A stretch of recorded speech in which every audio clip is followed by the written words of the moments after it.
নমস্কার বন্ধুরা, very good morning. আমি চলে এসেছি তোমাদেরকে সকালের আপডেট দিতে। তো যাই হোক, ইন্ডিয়া তো কালকে ম্যাচটা দুর্ধর্ষ একটা ম্যাচ জিতেছে। ইন্ডিয়া ম্যাচটা মানে বিশেষ করে যেভাবে বোলিং লাইন শেষের দিকে বুমরা, আমাদের একটা রত্ন আছে, সেটা হচ্ছে বুমরার কারণে আমি বলবো ইন্ডিয়া ম্যাচ জিতেছে এবং Bumrah man of the match দেওয়া উচিত ছিল।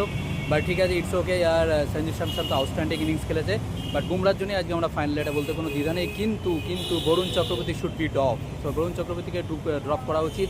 তার বদলে আমি মনে করি যে কুলদীপ যাদবের খেলা উচিত, কারণ কুলদীপ যাদবের এবার চান্স পাওয়ার সময় এসছে। কারণ বরুণ চক্রবর্তী কনফিডেন্সে নেই। তোমরাই বলো, বরুণ চক্রবর্তী একটা ম্যাচ ওয়ার্ল্ড কাপে এখন অবধি ভালো যায়নি।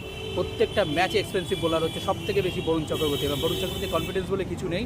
তো আমার মনে হয় কুলদীপ যাদবের চান্স পাওয়ার খুবই সময় এসে গেছে। ফাইনালে অবশ্যই একটাই চেঞ্জ করা উচিত। মানছি অভিষেক শর্মা ফর্মে নেই, বাট এখন অভিষেক শর্মাকে যদি চেঞ্জ করা যায়, রিঙ্কু সিংকে যদি ঢোকাতে হয়, তাহলে অনেক কিছু চেঞ্জ করতে হবে।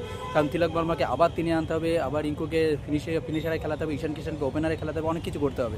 তার থেকে বরঞ্চ আমি বলবো একটাই ম্যান চেঞ্জ করি, সেটা হচ্ছে বরুণ চক্রবর্তীকে চেঞ্জ করে কুলদীপ যাদবকে খেলাও। তো যাই হোক, তোমাদের কি আছে, তোমাদের কি কমেন্ট আছে, প্লিজ কমেন্ট করে জানাও। তোমাদের কি মতামত, তোমরা কি আমার মতের সাথে একমত, সহমত কিনা সেটা জানাও প্লিজ। আর প্লিজ আমার ভিডিও যদি তোমাদের ভালো লাগে, তো আমার চ্যানেলটাকে প্লিজ সাবস্ক্রাইব করো, লাইক করো, শেয়ার করো, কমেন্ট করো। তো প্লিজ সাবস্ক্রাইব করো।